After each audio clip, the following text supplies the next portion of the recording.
So time for another video request. This time it's from, I don't know if I'm pronouncing this right, Catherine Fern asked for book reviews, books that I've read. So I thought, well, a while ago I showed you guys this one and I was all like, hey, he's a good author, and you know, it was enjoyable, but I was only about halfway through at that point.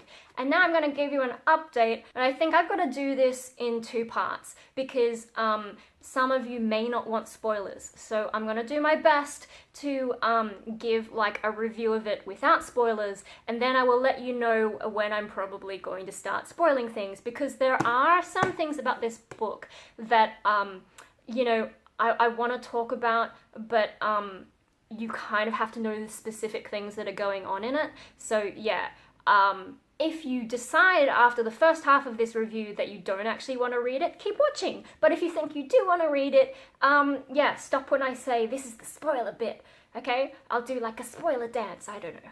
Anyway, let's get into it. So I guess let's start with the cover and the blurb and all the good things people are saying about it. So the book is called Lock-In. It's by John Scalzi, and it says he's a New York Times bestseller. Oh, it's got a little subtitle as well, a novel of the near future. This one up the top, the little comment, is by Douglas Preston, author of Impact. I have no idea what that is. He says, this is the kind of thriller that Michael Crichton, Lincoln Child, and James Rollins do so well. Add John Scalzi to that list. Here's the side of it. Have I got that the right way up? Yes. Okay, and then on the back, let's start with the things people are saying. So Kirkus Reviews, starred review, I don't know what that means. Plenty of action, great character development, vivid and believable world building, and a thought-provoking examination of disability, culture, and politics. Yet more evidence that Scalzi is a master at creating appealing commercial fiction. There are a couple of things that I'm a bit like, yeah, alright. The other one at the bottom, USA Today. As much as Scalzi has the scientific creativity of a Michael Crichton, he also, I don't know if that's how you spell it, Crichton or Crichton, but Crichton's easier to say, so I'll go with that one. He also has the procedural chops of a Stephen J. Cannell to craft a whodunit with buddy cop charm and suspects aplenty, most of them in someone else's body. USA Today. Yeah, okay, so like, I don't know a lot of the authors they're talking about because I don't read just science fiction, and I haven't been reading a lot lately anyway, but I don't keep up with these things. I don't make book reviewing my life, so yeah, I'm sorry, I have no idea what they're talking about. Anyway, the blurb. A new highly contagious virus makes its way across the globe. For most of those infected, it's just a few days of fever and misery. But for the unlucky 1%, millions of people in the United States alone, the disease causes lock-in. Victims are fully awake and aware, but unable to move or respond to anything. Lock-in syndrome strikes the young and the old, the rich and the poor, people of every color and kind. A quarter of a century later, in a world shaped by what's now known as Hayden syndrome, rookie FBI agent Chris Shane and veteran Leslie Vann are assigned to what appears to be a Hayden-related murder. The suspect is an integrator, someone who can let the locked-in borrow their bodies for a time. As Shane and Van begin to unravel the threads of the murder, it becomes clear that the real mystery and the real crime is bigger than anyone could have imagined. Their investigation will take them from the halls of corporate power to the virtual spaces of the locked-in, and to the very heart of an emerging, surprising new human culture. So, like, interesting stuff. That's why I picked it up. Not just that, though, because I've read some of John Scalzi's stuff before. Ta-da! It's the Old Man's War series, and I actually really enjoyed this series. This one is worth reading, but I can't remember if I've talked about it before. If I haven't, I can give you a review, but this is kind of why I went for more John Scalzi stuff, although I will say that the first half of the trilogy is the best, and the rest is just like, it's good, but you kind of have to be really into it, I think, and the way the stories are told are a little bit different. So for most people, I think the first three are the winners. Like my brother, I recommended this to. I said just read the first three because I know he's not going to be into the rest of it. But there is some really interesting stuff that goes on later. So if you like get really into it, keep going because they're good. Just not as good as the first three. So that's why I decided to read more John Scalzi, and this, like, it has an interesting story. Like, people are locked in, and there's also a bit of, like, the sort of mind control thing, because what they're saying is, like, with the integrators, these people who are locked in can, like, essentially send their minds into the other person's body, and that's, like, one of the themes that I'm into. I have the whole Animorphs series, so, you know, mind control. I mean, that was aliens, but it's kind of mind control-y. But as for my opinion of this book, I think, like, now that I've had time to think about it, and also remembering my experience of reading it, it was a while ago that I read it, but, you know, I've had plenty of time to think about it and sort of just be like, what did I really think of this book, with, like, you know, my past enjoyment of his stuff aside, because I really wanted to find a good author that I could read their stuff. So, you know, I was sort of going with a bias of, like, it was good, right? You enjoyed this book, didn't you? But when I think about it, it was good for about half of it, but then it kind of let me down. And even, like, the first half of it, I do kind of think, like, when are things going to get moving, you know? Like, I was like, oh, this is really interesting stuff, because, I mean, this is the first book in a series. I'm pretty sure there's more books, but, you know, so of course, at the beginning, they've got to give you the introduction to, like, the world, and what happened to the world, and something about the characters, and all that. So the first bit is building it up, and then the story starts to get going, but at the first little bit, I felt like it was going a bit slowly, and I didn't really have the drive to keep reading it, as quickly as I have some other books in the past. Like, the first book of this, Old Man's War, really good, really hard to put down. This one I found myself putting it down some more. It's really interesting because the concept is interesting, and that's what I was into, but the actual story, it's like science fiction fused with, like, a crime drama, and I'm not really into those crime dramas so much, so maybe that's what made it a bit slow for me, whereas this is like science fiction and action, so maybe it's a faster read if that's the kind of thing that you're into. So one of the things that I think bothered me about this is just that it's not 100% my genre. The science fiction, great. Crime drama, not so much. So I think that's a letdown, but that's not the fault of the book or the author or anything. That's just, like, my personal preference. When it comes to actual criticisms of the book, I think I've got two. One is that John Scalzi is not great with the descriptions of characters and things. Another one is the way the book resolves, okay? So without giving things away, here is the non-spoiler version that I'm going to attempt. On the first point, with John Scalzi not giving many descriptions, that's not necessarily a bad thing. So with the Old Man's War books, right, he seems to only explain, only, like, describe things that are really important. So in this, there's something that happens to the character that changes them, and those particular changes are well described because they're important to the story. It's important to what happens to the character. It's important to, you know, what he does later. That's me trying not to give spoilers on this, because I think this one's worth reading. You should really get onto it. But like, later, because it's science fiction, there are aliens in it. Okay, and so those aliens, they're sort of described basically, but there's a lot that you don't know about what the aliens look like. And I have even looked up on the internet just in case, like, I didn't read something right, or I was distracted when I was going through it. No, people know that he doesn't describe what the aliens are like. And I think that's fine, because no one really knows what an alien looks like, and all those kinds of things. We can't really imagine it because we haven't really encountered life forms other than what's on this planet. I think science fiction where the aliens look exactly like humans is a little bit hard to believe, unless it's miles and miles in the future where we have spread out, and so there are human derivative species everywhere. But then you also get those ones where everything looks like an octopus and is based on deep sea creatures, and I'm a bit like, well, deep sea creatures are the closest we have to aliens because they're in such an alien environment, but I'm not sure that they all look like that either. So when he doesn't describe aliens in this, I'm like, that's fine, we don't know. And the other thing is, it leaves more to your imagination. You can construct in your own head what those aliens might look like. The problem with not describing things in this universe is that it's based on Earth. They're all humans. I mean, there's, like, these locked-in people who have issues, but everyone is human. It's a little bit in the future, so some societal things he's imagined have changed, but overall, you know, the basic rules of humanity apply, and there are certain things that you need to know about characters that can help make sense of them and their situation in the world.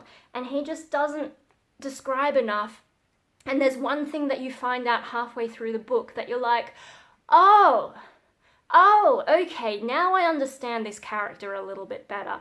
And it's just like, it took half the book for you to tell me this important thing about the character and their prospects and like the possibilities for them.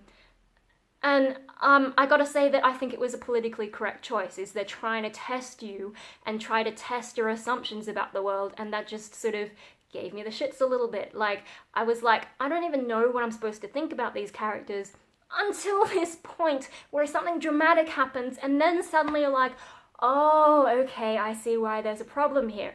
That annoyed me because it felt more like he was testing me rather than telling the story well. And maybe you can be like, oh, you know, because you don't like that, you're bigoted or something. But no, it's just something annoying because I like to know what's happening in the story, and maybe he was trying to annoy me on purpose. I don't know. I don't care. I just don't like the way that was done. The other thing that annoys me about this, without giving it away, is that you know, like the first half of the book, they're building up the crime and what's going on, and as you find out more and more details, you start going, oh, this is a really big thing. I wonder how they're going to solve this, because they have like no power in this situation, and it's really quite tense. But there's a point where a lot of convenient things start happening, and you start thinking like, oh, okay, this convenient thing is going to be important later, and it starts feeling like the way the book resolves was a little bit too easy. It's like, I don't know, it just annoys me because instead of solving the problem in a clever way, it's more of just like, this would work really well for the plot because I don't know how to fix it any other way, let's chuck it in there kind of thing. That's kind of what annoyed me, is it's just too convenient, too easy, too lazy, I guess. I just didn't feel that the resolution of the book really made an effort. It was like, well, let's find the easy way out. I don't know if that makes sense because, yeah, I'm trying not to give too much away in case you want to read it. Okay, so I hope I've given sort of a review of the problems of this without giving away too much, or spoiling it in case you want to read it. I will say, for those of you who are about to tune out before I start spoiling things, like, it's an interesting book and I think you'll be entertained, but there are things that are annoying about it that have kind of tainted the experience for me. If you like the idea of it, like the concept that he's come up with about the lock-in and all that, there's a lot of interesting things going on, and if you like crime type dramas, that's probably going to be cool too. I think it probably is a bit more on the crime side than the science fiction, but I don't know, some of that's subjective. So yeah, it's maybe worth giving it a go, but it's not the greatest book I've ever read. If you want to read John Scalzi, I would definitely recommend this over this. Okay, so that's like the basic opinion of it. It's a good book-ish, but it's annoying, and the ending seems a bit like a cop-out. Okay, so let's get into Spoiler Town, and I will try to elaborate more on the two things that annoy me. Let's start with point number 2 first, the fact that the conclusion is too easy. So what essentially happens, like, I'm gonna spoil it, but I'll try and leave some mystery, because, like, I'm not gonna tell you the whole book, but basically what happens is the main character just happens to get a roommate who is like this tech wizard, worked in the industry where the shit is going down, and so they happen to know what exactly to do to fix a lot of the problems and like get around things. There are still some kind of clever things, I guess, but I feel like this one character they happen to meet really conveniently, it felt a bit like, oh, they know exactly who to go to. Like, there's certain information they would not have gotten if they had not happened to meet this character. The only reason they know some of the things that are going on is because they meet this character. And I'm just like, well, I don't know. Maybe I'm making a big deal out of it. I'm not sure. But to me, it felt a little bit too convenient. It's a bit like if you took this idea to the extreme, it's like in Doctor Who when Moffat is writing it and, like, you know, the whole world will be falling apart and then the Doctor will find something and suddenly everything's okay again and it's like nothing ever happened. I think probably, who was the guy who wrote before? I keep forgetting his name because I keep thinking of David Tennant instead. Oh, Russell T Davies. I think I remembered it this time.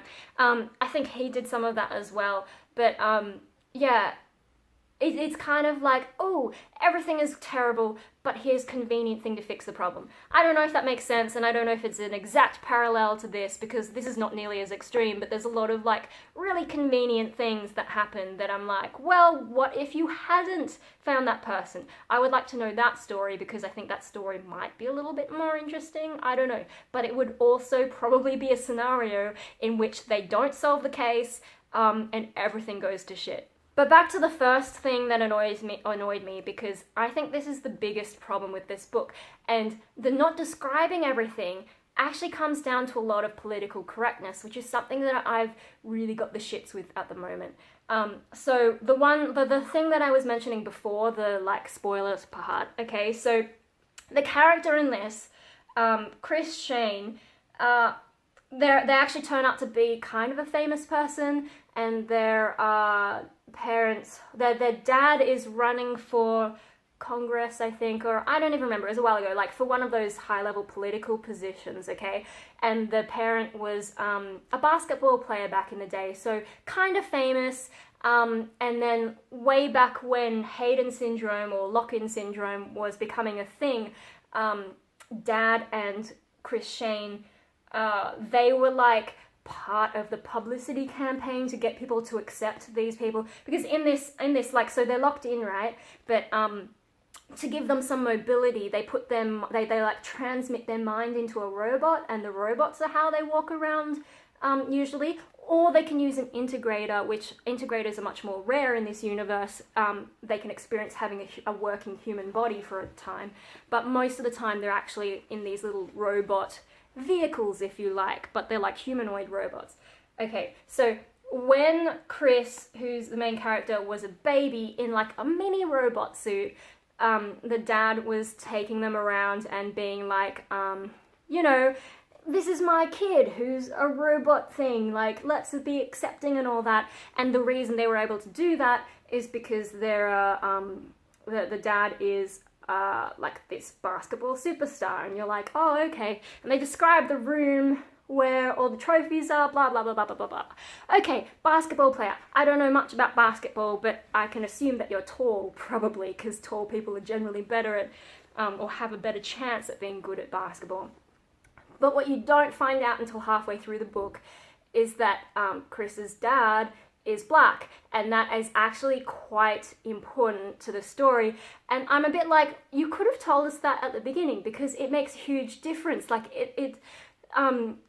Chris's dad, I don't even remember what his name is, so I'll just keep calling him Chris's dad. But so, you know, he's having this meeting with all these important people, and knowing, like, I mean, I guess race politics in America might be different, but this is set in the future where obviously, like, the discrimination's not as bad as a thing, maybe. Like, you know, black people have more chance of getting out there. I guess with, like, Obama and all that, you do have more of that. And I'm just like, I would have been interested to know that in the beginning. By not telling me that he was black in the beginning, you're sort of, like, erasing part of something really important to this character. Like, there are basketball players who are white who are good at it. There are basketball players who are black who are good at it. That part didn't bother me so much, like, what kind of basketball player are you? But to know, like, this person's standing in society, like, if they're black and they're running for Congress, they must be doing well, because, like, you can be incompetent and white and run for Congress. We've got Trump as the president. But, like, if you're black, it's a lot harder, and I'm just like, if I'd known that, it would be more impressive to me in a way, because, like, that's just how society works, I guess.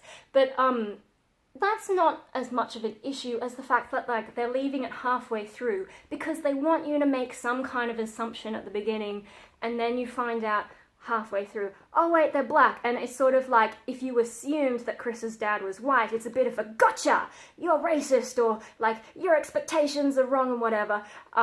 Whereas if you maybe assumed they were black or didn't have any idea, then you're like, well, aren't you a good little progressive, whatever.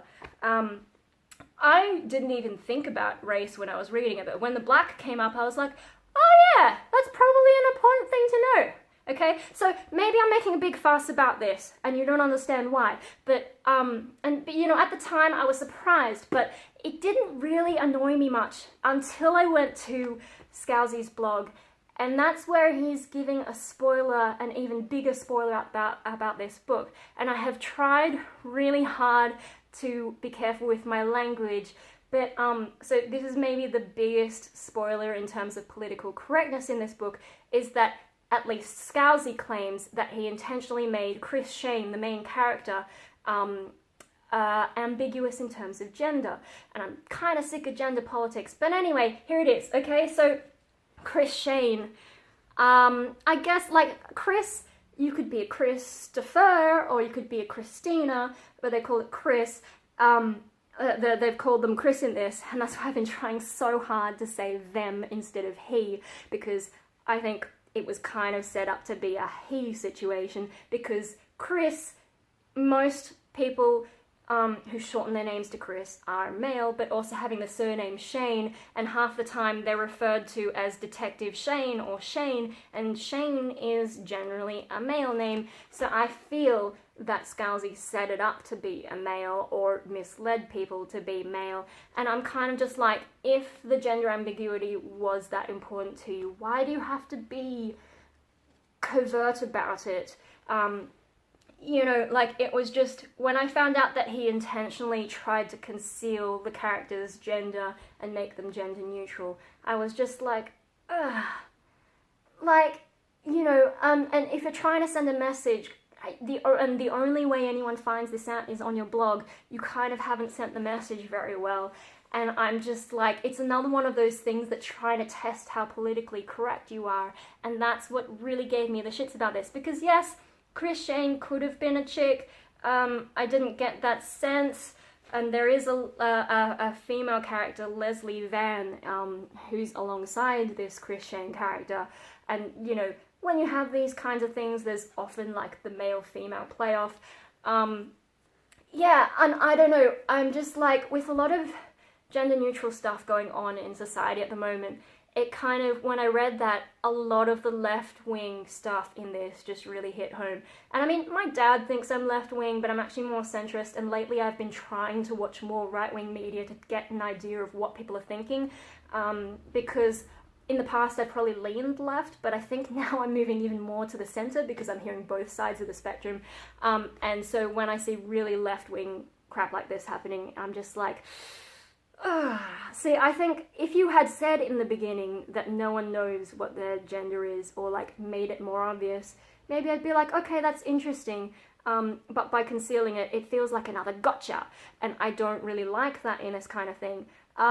Now, some of the reasoning actually I found interesting about why you would try and make this a gender neutral character, because like what actually is interesting about that concept in this is, if you're spending most of your life as a robot, okay, that's all everyone sees when they look at you.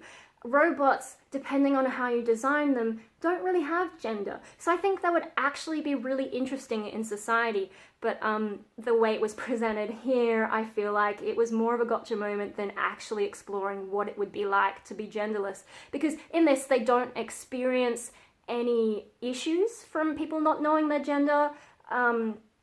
It's not really explored. No one even thinks about gender in this for this character. They do think about gender for some of the other characters, because there are other locked-in people who use integrators, and occasionally will use an integrator who is of a different sex to them.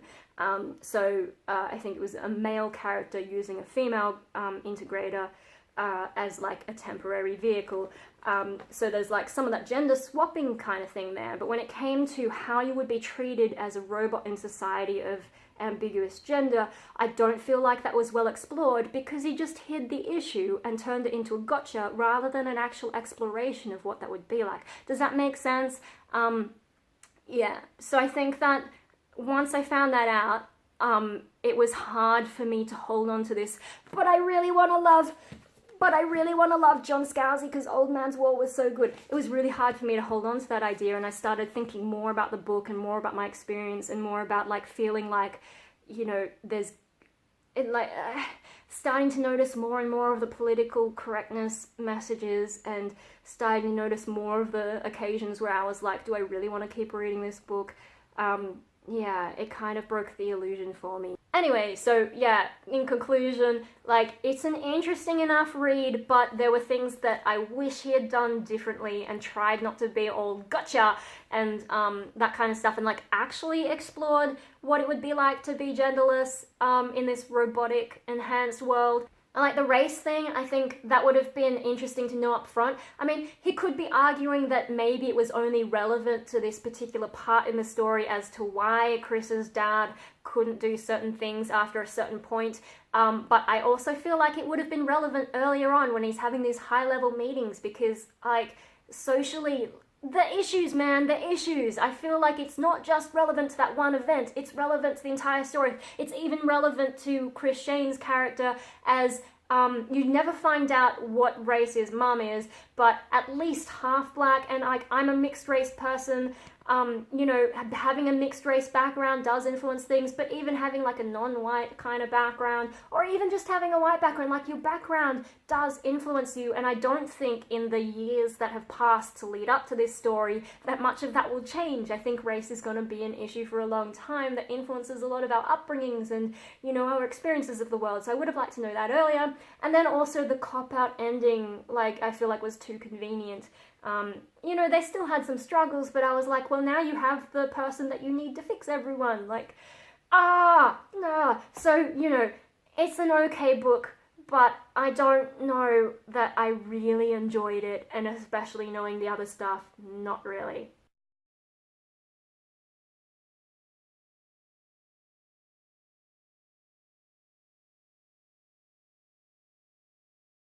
La la la la la la la, little cats.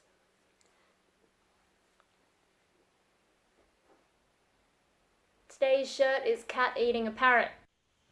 Hey, did you want to be in the video, Herbie? Yeah, kissy kissy dog. Yeah, yeah. Oh my goodness. Oh my goodness. Oh my goodness. Oh my god. What now, Herbie?